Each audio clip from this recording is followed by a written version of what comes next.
Hello and welcome everyone to our weekly webinar. This is a webinar with the Career Advancement Club. This is a place for sharing career advancement tips and experiences. We're so happy you joined us today. My name is Eon Haile. I'll be your moderator for the day. I'd like to encourage you to introduce yourself in the chat room by providing your full name and the city you are joining us from.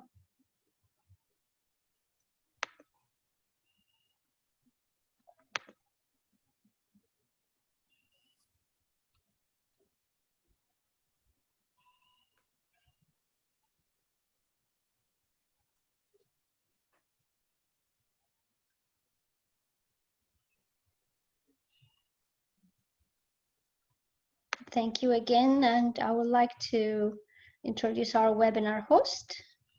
Our webinar host is Community Career Promoter.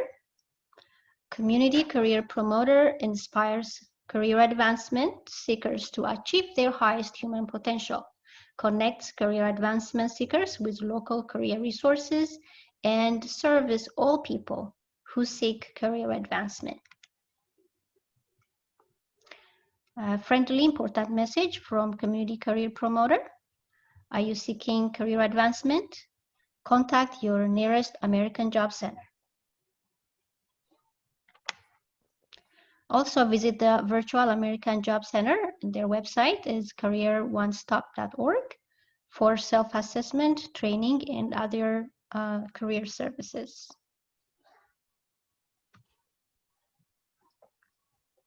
I would also like to introduce our generous sponsors.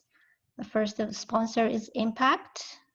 Impact Management and IT Solutions provides simplified solutions, management services from start to completion, information technology services from basic to complex based on customers' needs. Our general sponsor is Addis Solutions. Addis Solutions provides digital marketing, including website development, print and online promotion materials, online marketing, and advertising. Also, we have Suket. Suket Career Coaching empowers professionals to make smart professional decisions, helps professionals focus on their strengths, helps professionals establish goals and achieve fulfillment. Our other sponsor is ICAT. ICAT Consulting improves organizational performance through customized training, contract staffing, and outsourced services, cybersecurity services as well. If you'd like to know more about ICAT, visit their website at www.icat.net.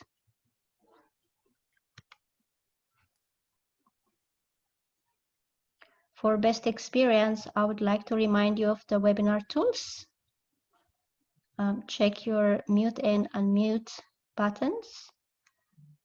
For best experience, everyone is muted and the video needs to be off. That will give us best quality for our audio. And the chat is open, so we encourage you to chat through the session. We welcome questions, comments, agreements, disagreements. And if you have a question or if you like to speak, you can raise your hand. With this, I will proceed to our one and only Fasil. Fasil, please take over.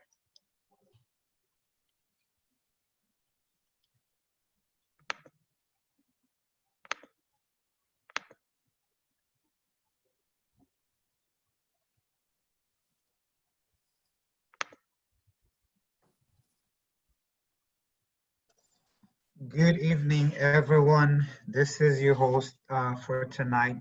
I am Fasil Abara. I welcome you to the weekly session. And as you all know, our Career Development Club is all about like career development, where we invite different guests to share their success story and learn from their stories, you know.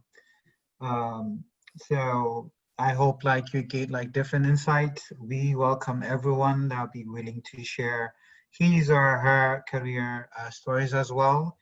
As Iwan mentioned, we host it like every week on Thursdays, 7 to 8, and I hope you enjoy it. Usually, this is where I start by sharing career tips. So today, I have not prepared anything. I would like to use our time with our panelists today, whom I'm really excited interviewing. But as I always mention, I'm all about like developing like career-wise, also uh, growing personally, you know, like with like life skills and so on. So currently I'm reading this book and I would like to share that with you in case you find it interesting.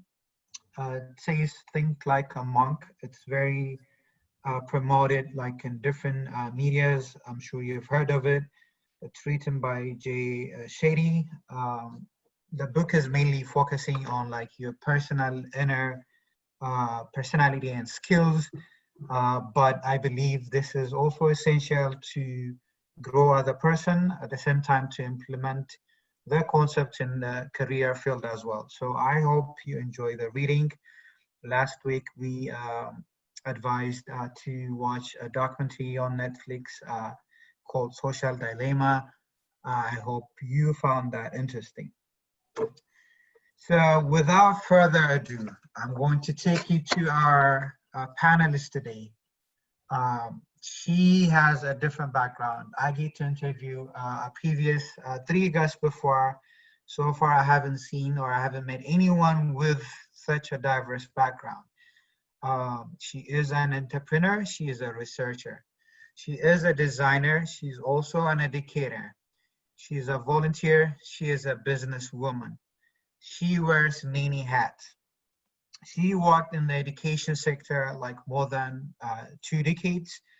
She served as a community trader for 24 years. She's also a former Olympian. She currently works on career leadership programs with her own practices. Everyone, please welcome Ms. Catherine Zaranis. I'm really sorry if I pronounced that wrong, Ms. Catherine. I hope you won't be offended. I would like to welcome you to introduce yourself before we get to the questions. And first off, thank you for like being with us and being willing to share your stories. So, Ms. Catherine, go ahead and introduce yourself, please. Oh, Fasil, thank you so much. It's wonderful to be with everyone online today and to share some of the success stories that I have had an opportunity to have others encourage me to live. And this experience today is one of those. This community that has been brought together is to help in sharing these stories. And so together we build this success as a group. I do have a very diverse background. When I'm invited to share it, I sometimes don't know how to tell the story because my career has been like a lattice. It hasn't been like a ladder. It has not been straight and linear. It has, zigzagged in many different ways. So I started right out of college as an education volunteer with the United States Peace Corps.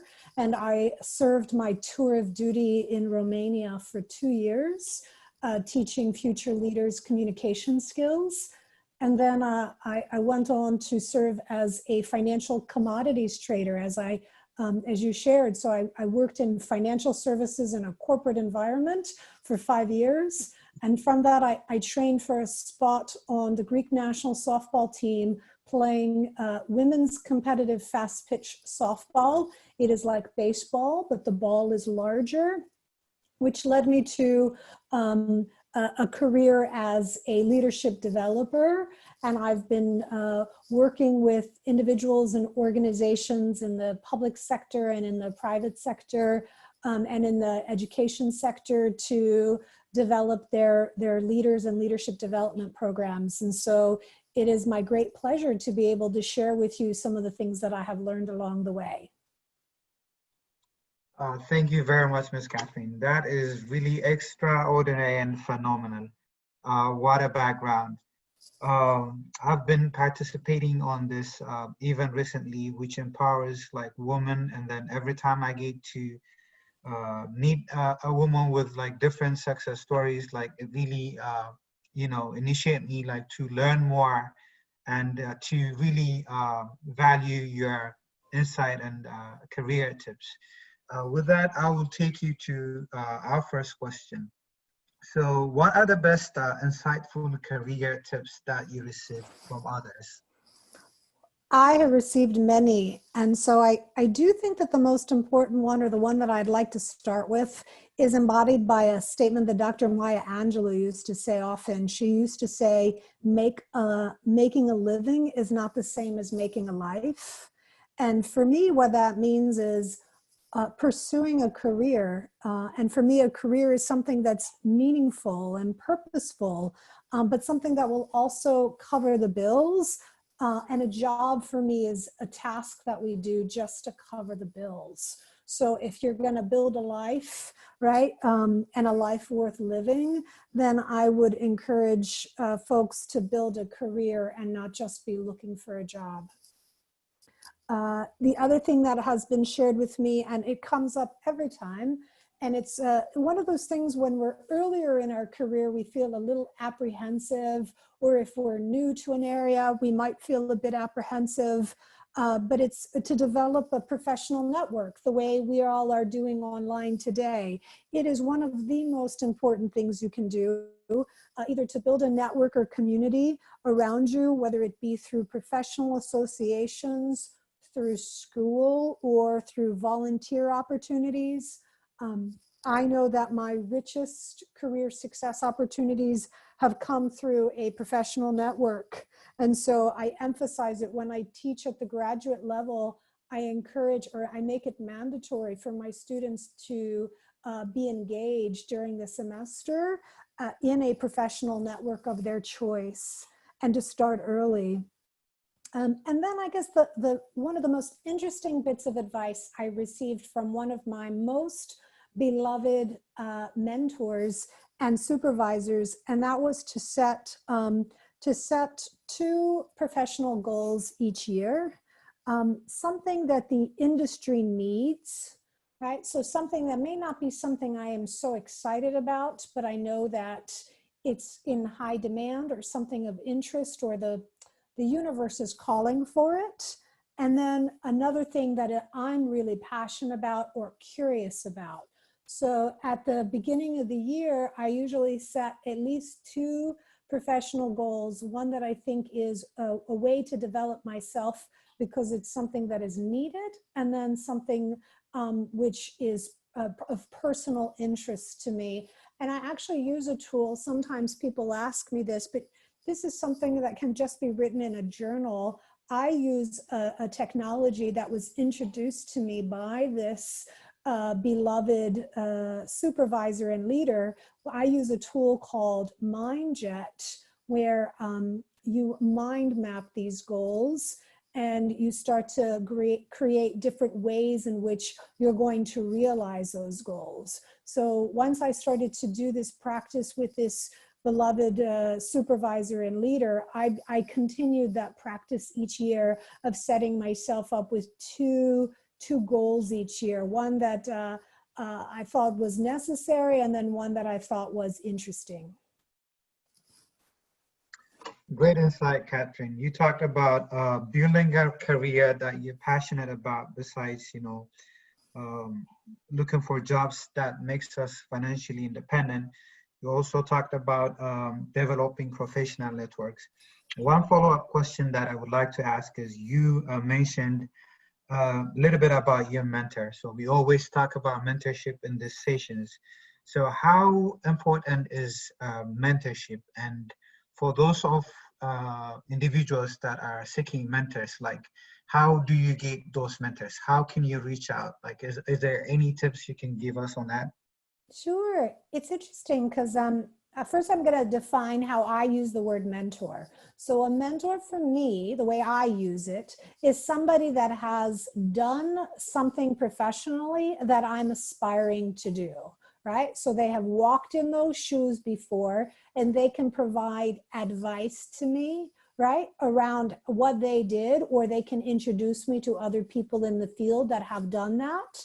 And that's different than what I call a career coach. A career coach is somebody who helps me, for instance, work the plan. So the goals that I set for the year, they may be somebody who helps me to reach daily or weekly or monthly goals, or help me figure out what's getting in the way.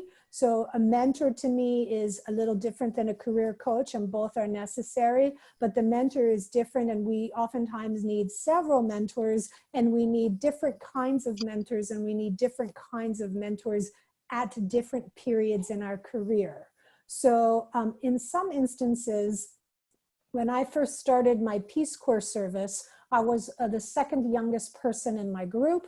There were 36 of us, and many of the other volunteers had had very large, lengthy and robust careers.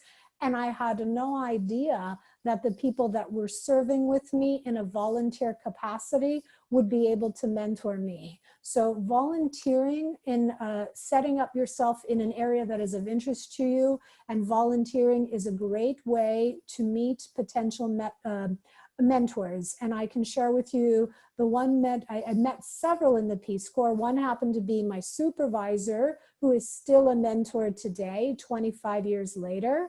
And then the next was a peer that was 12 years older than me at the time, who had gone through stages and helped me prepare my resume and interview for my first corporate job after Peace Corps. And when she looked at my resume and rewrote it, she helped me to rewrite it and retell the story, because I didn't know how to. I didn't know how to present the skills that I developed when I was volunteering in such a way that would be understood and meaningful by a corporate employer, because I had never worked in a corporate environment. And when I looked at my resume after we were done, I said to her, "Is this me?" And she says, "Well, yes." And I said, "Wow, I like this person," right? But I didn't see it because I hadn't had that experience. So I'm sharing this story to show you, if you haven't been to that next level, you don't know what you need. So finding somebody who can help you, who has done that already, can translate the need into the next step. So volunteering is one great way. And I've experienced this many times.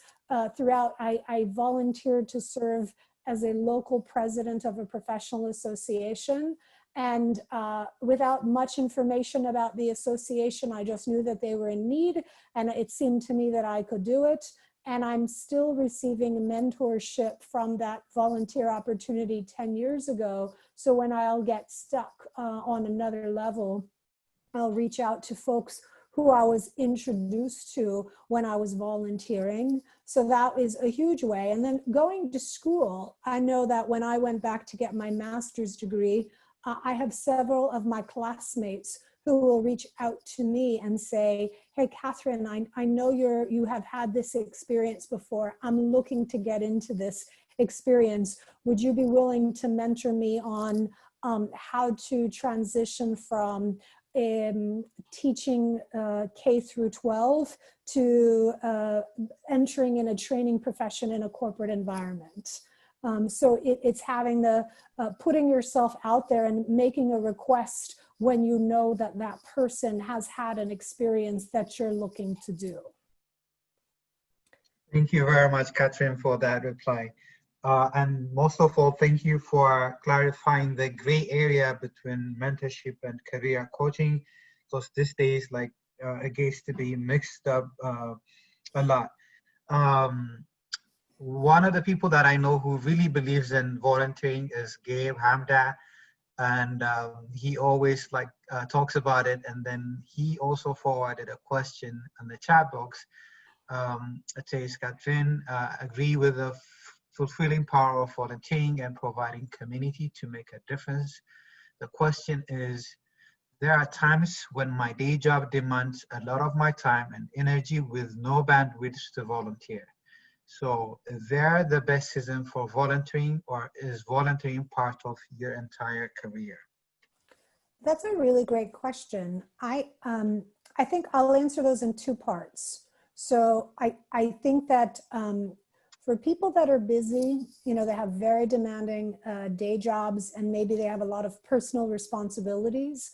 I think there are still opportunities to volunteer. It's just being mindful of how much time you're able to commit. And so I have known people when I was president and I was looking to enlist volunteers, when people would ask me how much time is needed in order to do this. And so it should be a two-way street. If somebody's not telling you how much time is needed, you can offer. I have 1-2 hours a month.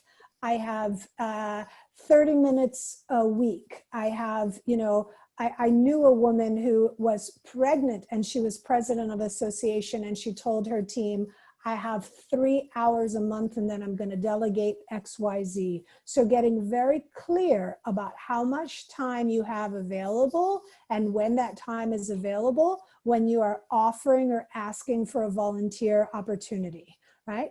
And then, so that's one piece about the time and energy. And then the second part of volunteering, for me, service and volunteering are a continuous part of my career, and it ebbs and flows depending on where I am and how much bandwidth I have.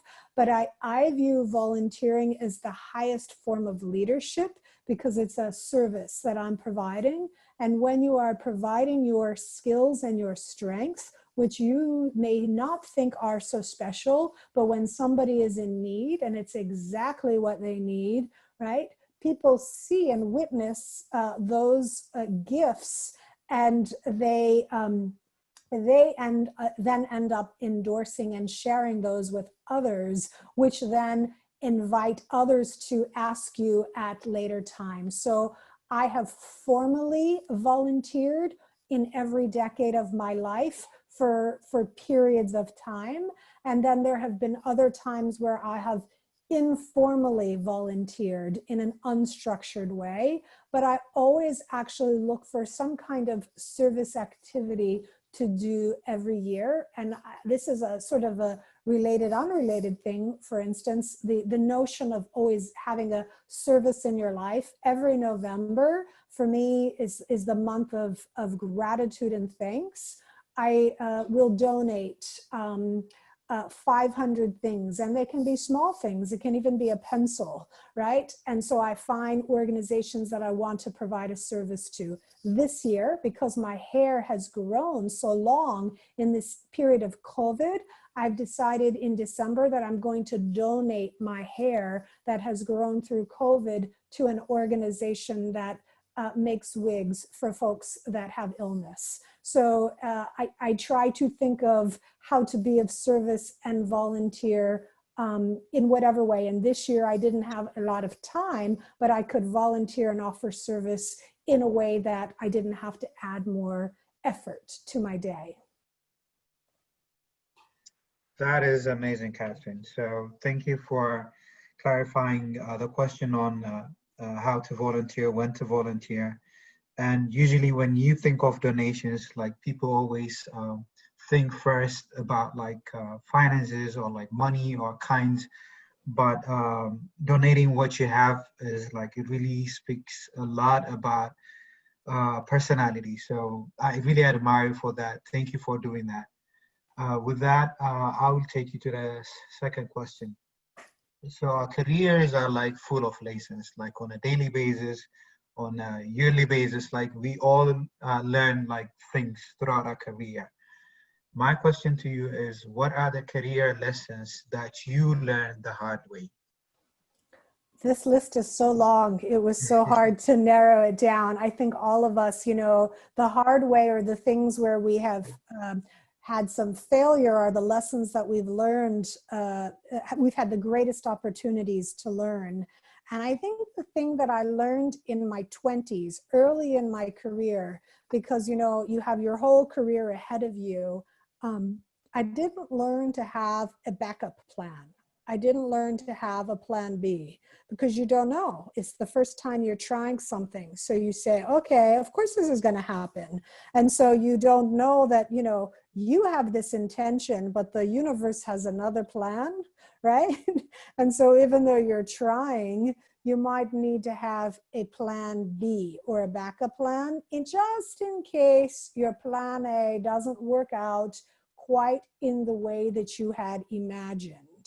And so I've experienced, and sometimes, you know, when you don't get the lesson right the first time, as Oprah Winfrey says, the universe brings it back to you until you learn it, right? So for me, the having a backup plan, when I decided to train for a spot on the Olympic team, I didn't really even think about what I would be doing after this. It's not as though I was going to have a job playing softball, but I was so focused on the goal, I didn't think about, okay, what's the plan B, or what's the plan after that, right? And so I managed to figure it out, but the road was bumpier because I either didn't think a few steps ahead or I didn't have a backup plan. And so each time, because I have started lots of businesses, I've started 5 businesses, I have learned that to always have a contingency or a backup plan, because it may not go exactly the way you were imagining the first time. I think we touched on the other one, so it's not a surprise. The not having mentors at each stage of development was also a lesson that I learned early, right? And I took for granted early in my career that I had mentors, that I didn't think, because I've done so many different things, as I shared in my career. I was a education volunteer in the government, then I was a financial trader, then I was an athlete, and then I became a professor and a business person, and I needed different kinds of mentors. I couldn't go back to the same people each time. They did not have those experiences. And so it was knowing that I needed to constantly cultivate those relationships and have the courage to reach out and ask people for help and endorsement. So having that recognition. And then this last one seems obvious, and it may be commonsensical, but it's not common practice. The last thing is identifying my strengths and building a career around my strengths. Right? So really recognizing what I'm really, really good at. That sort of comes naturally to me.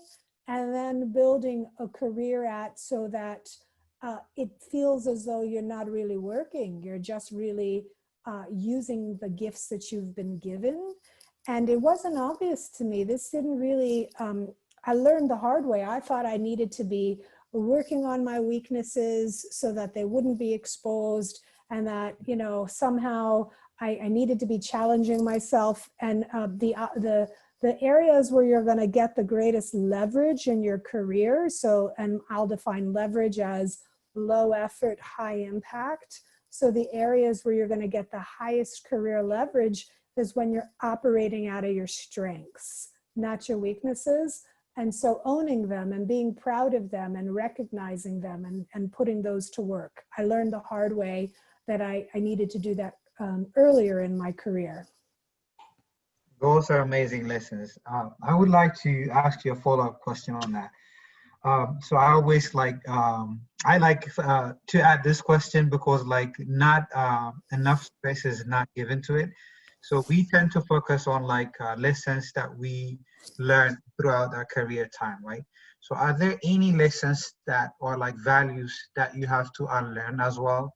I am full of, I won't say full of, but like I have like things that I learned through my society or like culture, which might not benefit me like in my career field. So at times, like it's also about like unlearning those values as well. So are there like any similar things in your career stories, Ms. Catherine?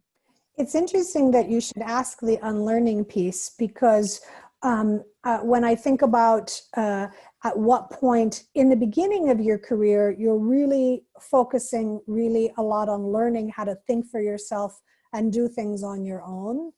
And then as you've developed some experience and you've gotten some proficiency, and then you're looking to move to another level, sometimes you need to learn new things. And then sometimes you need to, as you said, unlearn or overlearn. So sometimes it's not unlearning it, but it's layering something on top of that, and not realizing that you can use what you've learned, but you need to layer it with something else in order to be able to get to the next level. So for me, it was interesting. I needed to do that when I hit mid-career. I really realized I was stuck doing the same thing over and over again, right? And I wasn't going anywhere. And so in that instance, I actually discovered that I needed to go back to school, and I got a master's degree in instructional design, systems design, because I was using all of the skills that I had learned in the Peace Corps, which were great, but they were a foot in the door, but they were not going to help me grow and go to the next level. So I still use the tools, as I talk about overlearn, I still use the tools that I had learned in the Peace Corps, but I had to layer them with more knowledge and experience at a higher level. So then it's being intentional. And I had a series of informational interviews that were set up by my mentor, because at the time I thought I wanted to go down a particular path. And after I had those interviews at the time, for instance, I was trying to decide whether to get an executive coaching certificate program from Georgetown University or to go to UMBC and get a master's degree in instructional design. And so I was told to speak to people in both industries and to ask them, you know, what a career looked like, how many people did it, how in demand it was at that age, at that point in my life.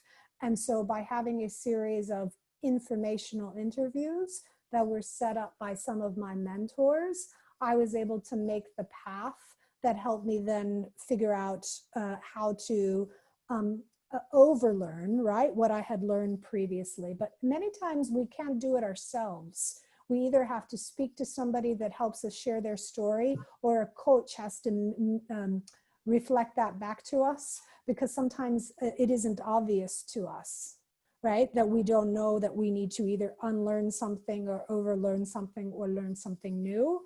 So it's through a peer network. That's why networking is important, and having a mentor is important, and having a coach is important, because sometimes we're in our story and we don't see it, and somebody has to hold up a mirror to us, right? So we know that we need to make a change, like change an outfit if it doesn't look right. So you have to make a change because you're either thinking about something or working in a particular way, and you do need to work in a different way. Awesome. So mindful of the time that I'm left with, I'm going to take you to the next question. Mm-hmm. What are your career milestones? Have they changed through the years, or like, is it something like you update or like come up with a new one? So if you can talk about your career milestones, Ms. Katja. It's interesting because I didn't set milestones when I was younger. And then I wondered why it took me so long to get somewhere. So I know that earlier in my career, I didn't realize I was, as I was saying, learning how to think and do on my own, right? And I didn't realize that this middle piece of learning how to learn new things and unlearn things and overlearn things, and then eventually how to lead other people and develop other people, I didn't do it with intentionality. But now as I'm entering, you know, a pre-next stage, I think about it as early, mid, and then senior, and then you're preparing then maybe for either a retirement or semi-retirement. I'm more intentional about thinking about what I want out of the next 5 or 10 years of my life. I'll think about it in decades. And then I try to work backwards, right? If I want to get to this point in 5 or 10 years, what are the things, and I don't make huge lists. It's sort of like, what are the 3 to 5 key things that need to happen for me to get from this point to this point, right? And so I'll give an example of that right now. You know, I started my practice in 2012. I thought I would be just operating the entity from my house as a solopreneur, but now opportunities have grown and I realize, oh, I'm actually building a business here, a larger business than I realized. So it was a matter of creating a business plan and a strategic plan and then sharing it with my team because it involved more people than just myself. Another way to ask yourself this question would be, okay, at the end of 10 years, what do I want to remember about the last 10 years professionally? What are the key points if you're trying to think of the milestones? And then also if you're trying to figure out how you're showing up, what do I want other people to say about me when I'm done with that period and I've moved on, right? Because if you're developing other people and inspiring and helping other people, you're leading other people, what are the things that you want other people to say about you? Awesome. Gabe is also stressing the importance of informational interviews. He wrote, community career promoter tried to implement informational interviews for people who can benefit from it. He said, in my career, informational interview has been super valuable to me. My very first informational interview led to my first job offer. Thank you for that insight, Gabe. So next question. I think this helps like a lot of people because like there are like a lot of different insights on this question. So it says, what actions led you to secure jobs? Like if you can walk us through those actions. So I guess the first thing I would start off by saying, and this is some of the same themes we've talked about before, is that it's an ongoing thing. It's not an event. If you wait to say, and now I'm going to start my job search, right? Then you're going to be jumping from job to job without the development of a career. But if you start, I think the first thing that Gabe had, we've been talking about this informational interview. I just want to explain a little bit about what an informational interview is and how it's different from a job interview. So informational interviews are a terrific way to secure a job. So let me describe to you what an informational interview is. It's when you ask to speak to people in the field that you're looking to get into, and you create a time bound. I like to speak to you for 15 to 20 minutes or 20 to 30 minutes, and then you honor that time. And then you have scripted a series of questions where you're asking that person, how do you get into this field? What does a day in the life look like that? What kind of experience or knowledge is needed to get into this? What is the pay at the beginning of the career, middle career, end of career? So you're just, and you're not putting any pressure on the receiver because you're not asking for a job. You're asking them to share information about their career with you. And as you get more information, you can ask them to then, you can offer to them what you're looking for and then see if they're able to introduce you to somebody who is doing that thing. So you can have a conversation with that person. And this is how it can lead to a job, because you're not asking for a job, you're asking for people to share information, which then gives you information and then helps you to narrow a job. And so that informational interviews are a terrific way to secure jobs. I talked about this, about the networking events. I got my first job. Actually, I got my first two jobs from career fairs. One of them was a career fair at my college. And then after Peace Corps, I went to a career fair that I had learned about in the paper and now would be online. And I met with a recruiter, and it was through that career fair. So not being afraid to get out there. And I know there are virtual career fairs, so where people are looking for employees, right? You want to find yourself and you want to feel comfortable sharing your story. And if you've done your informational interviews before, you are more prepared because you know more about the industry than just the one job that you're looking for. The other thing is to do research. So at the industry level and then at the company level or organization level. It's to know information about what is going on in the organization that you're looking to apply and work for, so that you can link your skills and abilities not just to the job, but to where the organization is going and needing. So therefore, you know if you will be able to grow within the organization beyond just that first job.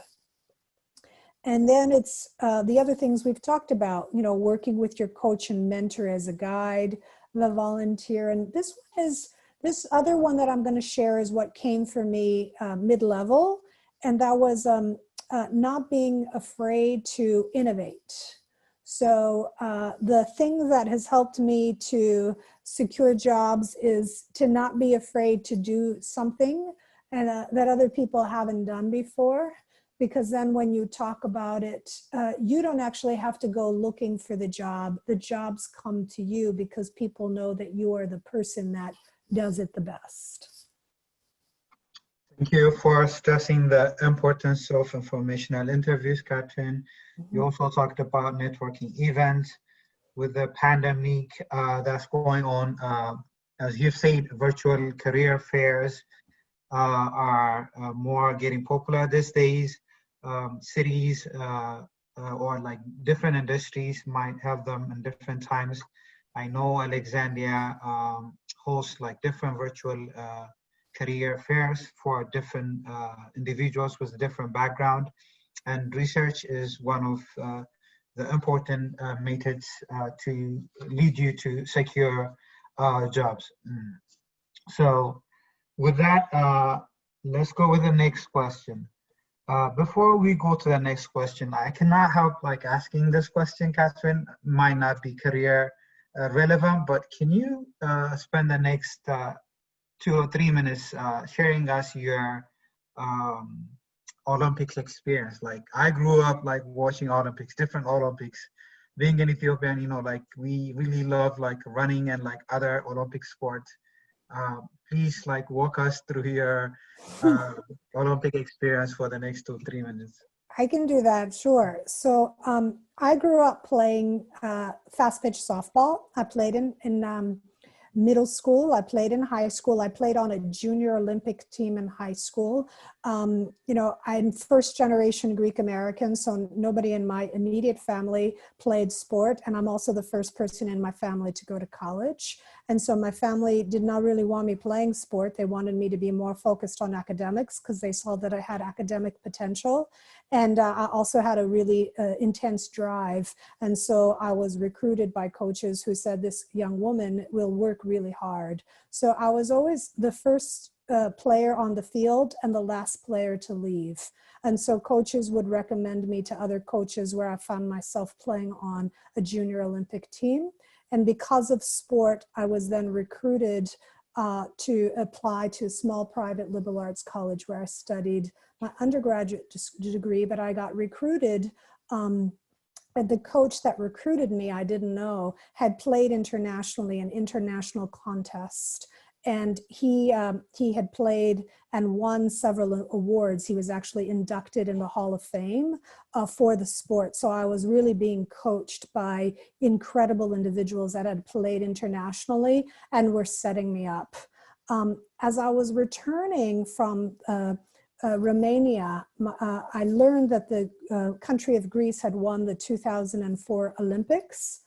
And my boyfriend, who's my husband now at the time, had said, "You're the only Greek woman that I know that plays this sport. I think you need to try." And I said, "Are you kidding me? I have to go start my career." So I did not listen to him. And I went on and became the commodities trader that I talked about. And I started to receive phone calls from friends and family who were hearing about the Greek team trying to field a global team because they didn't have players in the country. And so after several attempts to say no, I finally made a phone call to find out how it was being organized. And then when I learned who was organizing it and how it was being organized, I decided to train while I was still working. So I would wake up early in the morning on my lunch break, and after work, I was training for a spot. And then I got to a point where I realized that it wasn't going to be sufficient to get me an Olympic spot, that I needed to be training 7 to 8 hours a day, at least 6 days a week, to get into the physical shape, the mental shape, and the emotional shape to compete at that Olympic level. So a few things that I will talk about this experience. If you're just looking to make the top 10 or 15% in a field, you compare yourself to other people and you try to get better than the person next to you. When you're trying to compete at an elite level, you are no longer benchmarking next to the person next to you. You have to determine your own personal goals, daily goals, and try to make yourself better than the day before, not by the person next to you, but yourself.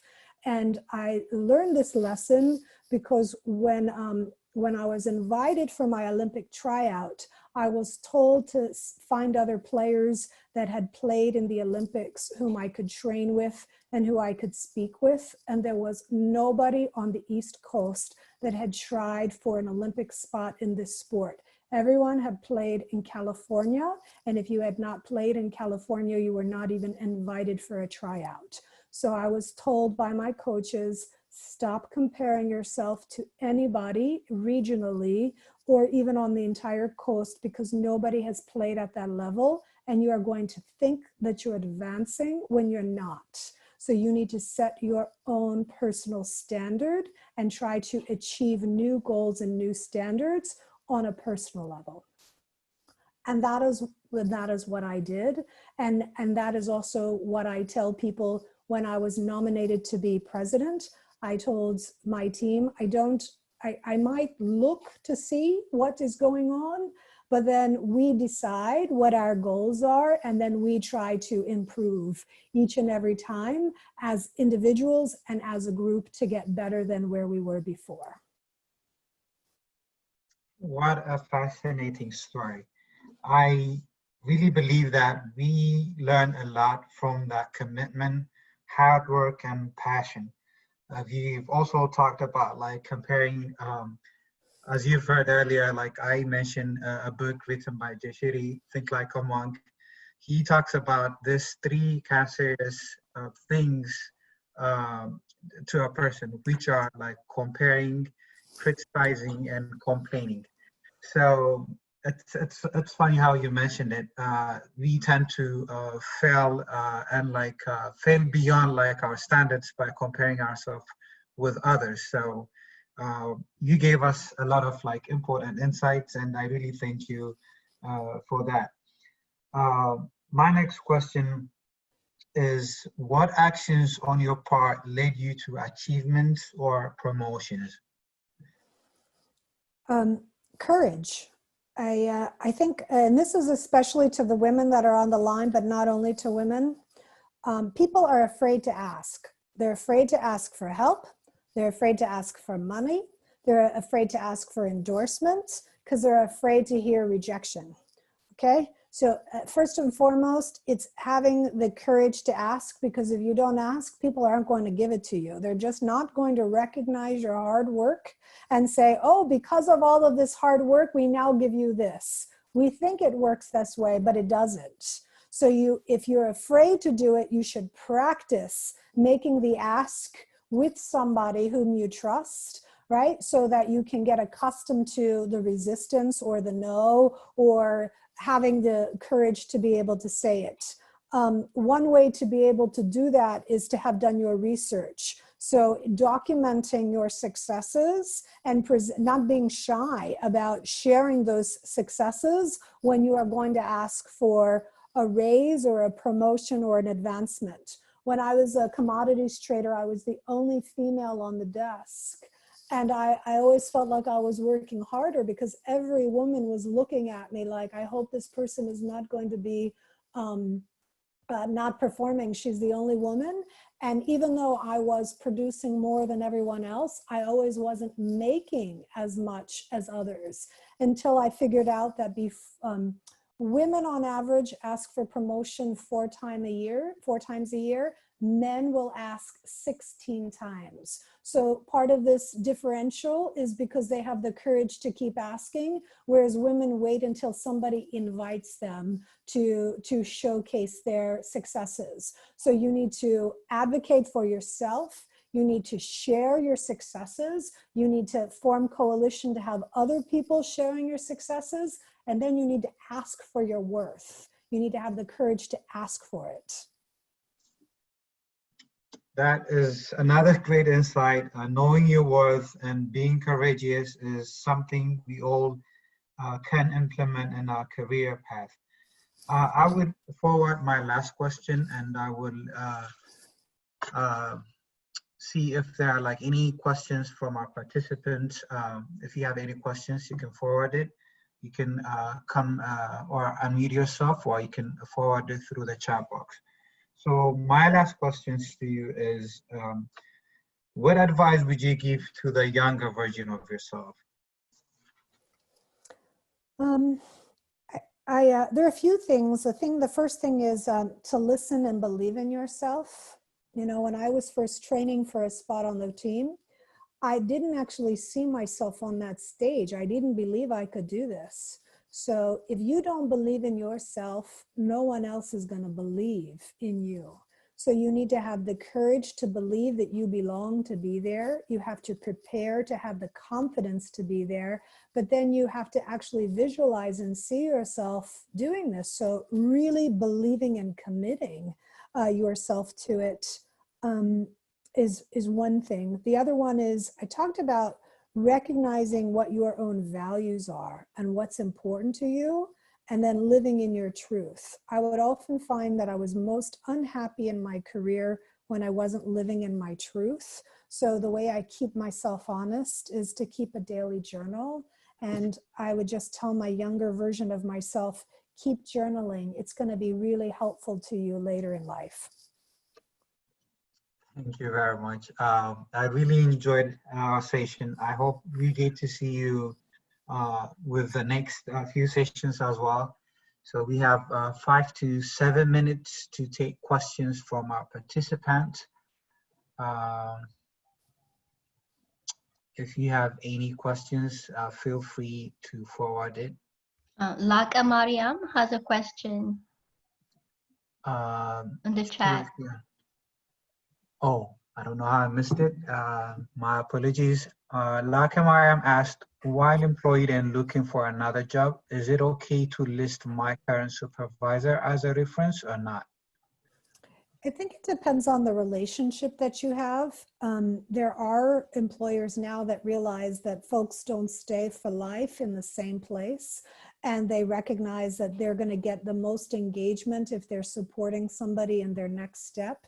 So it would be knowing if you think that your supervisor has been and will be supportive of your growth, then you include them. If you do not think that this person is going to be supportive and encouraged of your growth, you can list their name but not provide their contact information just as a reference point. Awesome. If we don't have any more questions, Ms. Catherine, if there is anything that you would like to add, or if there's anything you would like to share, feel free to do so within the next 3-4 minutes. I think I'll just kind of close with what's going on now. I think now that we're living in this COVID period, the world is wide open. So it is no better time to reinvent yourself and to try something new. So I think it's really a great time to think about what skills and talents your community and the world is needing during COVID, and what will be needed after COVID, and to spend some time, developing yourself or recognizing the skills that you might already have that you take for granted that others may not have during this period, and either volunteering to share those with others or just sharing them with people so that the world can benefit from your strengths at a time where we desperately need people to be stepping up. Gabe has raised his hand, Fasil. Go ahead, Sure. Gabe. Wonderful. First of all, I want to thank Catherine for coming and sharing your amazing story. I heard it many times, and every time I hear, I want to hear more of it. You know, I think we've been trying to arrange for Catherine to speak to this group maybe for the last 4 or 5 years. Gabe. Well, at last it happened, and I'm just so excited. I do want to, you know, also thank everyone for being here. I want to make a confession. I think I'm addicted to this Thursday evening show because this is like reading the bestseller every Thursday night, because everyone's personal story journey is amazing. So, I mean, the whole week I repeat everything I heard and I emulate, and it's just learning from it. So I want to encourage everyone to come back, show up every Thursday night. You know, hey, gather up your wings and your drinks and your beer and wine and milk and whatever it is, and huddle around this. And also, please invite others who may benefit from this, because you know, I'm really enjoying it. And the more you hear these stories, you will be inspired. And again, I want to thank Catherine, and I just bless you with success in everything you do. And this has been an amazing evening for me. I just want to share that story. I've never spoken at this forum, so today I just could not resist. So Oh, Gabe. thank you. Thank you. Thank you. Thank you. Thank you so much for creating a space for us to be able to share these stories with each other. Thank you so much, everyone, for joining us. Thank you, Catherine, for making time out of your busy schedule to share your wisdom and experience. And I've learned a lot, and I'm sure a lot of our attendees gained a lot of wisdom from you. You are so much full of resources and knowledge. Thank you, Fasil, for facilitating all the interview. Thank you, everyone, for joining us. Hope to see you again next week. We'll have another amazing time. Hope you have a good week. Goodbye. Good night, everyone. Good night. Thank you so much. Thank you, Ms. Night. Kathy.